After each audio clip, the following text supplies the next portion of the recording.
The ultrasound photo fluttered to the floor as Sarah's voice broke the silence. "Jake, I'm pregnant." She stood in our living room, hands clasped like a prayer, her smile radiant but fragile, like a candle flickering in a storm. My heart stopped, not from joy, but from a truth I'd buried for months. The fertility clinic's words haunted me. Non-obstructive azoospermia. No sperm detected. I kept those reports locked in my safe, too cowardly to confess to my wife of 7 years that I couldn't give her the child we dreamed of. Now, as her eyes searched mine for celebration, dread coiled in my chest. Pregnant? Impossible. Unless... The room tilted, and suspicion ignited like a spark in dry grass. I swallowed hard, forcing a grin. "Wow, babe, that's huge." My voice sounded hollow, like it belonged to someone else. I pulled her close, her lavender scent grounding me even as my mind spiraled. We'd been through hell. 2 years of ovulation kits, doctor visits, and tears over negative tests. Sarah had been my anchor, her optimism unshakable. "We'll get there," she'd whisper, squeezing my hand. But now, her joy felt like a mask.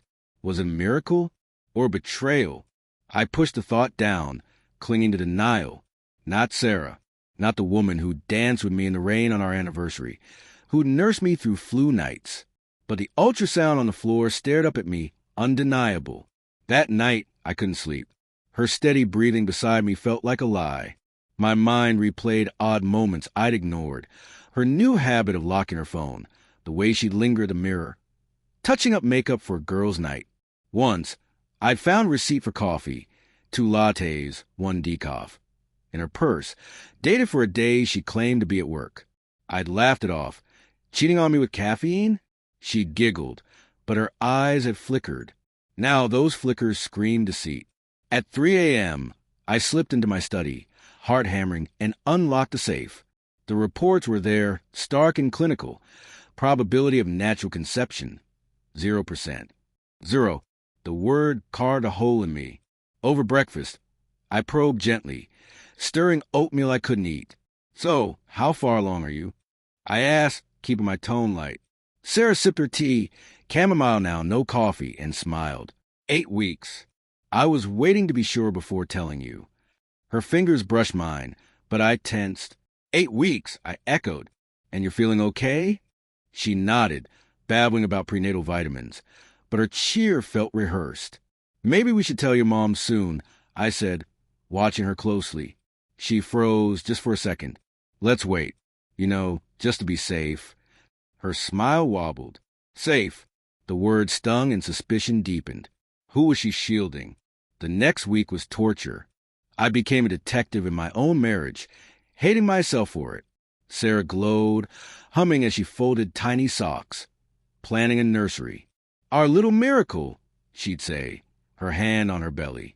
Miracle? My stomach churned. I noticed her phone was never out of reach. Screen dark when I entered the room. One night, while she showered, I checked it, guilt like acid in my throat. Password, our wedding date. A text from Chris Yoga. "Last night was amazing." When again, my pulse roared.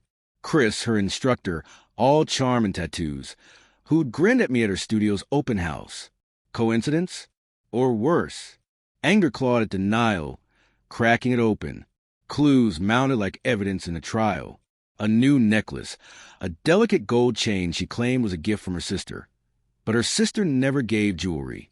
Late nights at the studio, catching up on classes. The way she dodged my gaze when I asked about her day. Heartbreak seeped in, tainting memories of our summer drives, her laughter filling the car. I'd sacrificed late shifts at the fire station to be home more, to support our dream of a family. Had she turned to someone else when I wasn't enough? I punched the wall in our garage, knuckles bruising, torn between rage and grief. How could she dismantle us? Friday night, I couldn't hold it in. She was on the couch, scrolling baby name websites, when I stood over her, trembling. "Sarah, we need to talk." My voice was a low growl. She looked up, startled. "Jake, what's wrong? You've been weird all week." I pulled the reports from my pocket, unfolding them with shaking hands. "This is what's wrong. I'm sterile. Can't have kids. Never could. Her face paled, eyes wide as she scanned the papers. No, that's impossible. The test's wrong. Her voice cracked, but her panic betrayed her. Don't lie to me, I said, voice rising. Who's the father, Sarah? The truth spilled in fragments, each word a dagger. Chris, a fling born from my long shifts, her loneliness, his attention. You were always at work, Jake. I felt so alone, she sobbed. Alone? I'd been killing myself to be her rock, hiding my shame to spare her pain. So you slept with him? Let me believe this was ours. My shout echoed, shattering the last of our trust. She admitted it. The pregnancy was his. Her motivations, grief, isolation, a need to feel wanted, cut deep. I understood the ache, but not the betrayal. We screamed, cried, until our voices gave out. She begged forgiveness, but the wound was raw. She left that night, a suitcase in hand, tears streaming. I still love you, she whispered, but the door's click fell final. I sank to the floor, reports crumbled beside me, heartbreak swallowing me whole. The life we built, picnics by the lake, plans for a swing set, gone. Anger faded to sorrow, leaving me hollow. I'd failed her too, in my silence, my distance. But her choice? It redefined us. As morning light crept in, I faced the ruins of our love, wondering if I'd ever trust again. Some betrayal scar forever, but in their shadow, I'd learned to stand.